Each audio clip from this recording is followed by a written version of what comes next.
বান্ধবী, সামনেই তো রং খেলা আসছে, তুই রং আবির পিচকারি কিনবি না? এসব কিনতে নেই। ছোটবেলায় জানিস আমার মা বাবা কাদার জল, নদী নালার কাদা, গোবর গোলা জল এইসব দিয়ে রং খেলতো। আমাকেও শিখিয়েছে রং খেলার জন্য এসব পয়সা টয়সা খরচা করতে হয় না রে, টাকা নষ্ট করতে হয় না। ধুর, তোর বালের ডায়লগ। বল না তোর বাবা মা ভিখারি ছিল।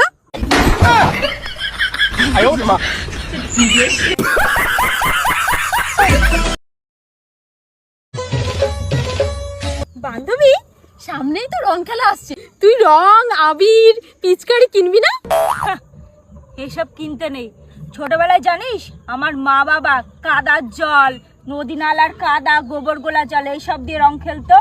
আমাকেও শিখিয়েছে রং খেলার জন্য এসব পয়সা টয়সা খরচা করতে হয় না রে, টাকা নষ্ট করতে হয় না। ধুর, তোর বালের ডায়লগ। বল না তোর বাবা মা ভিখারি ছিল।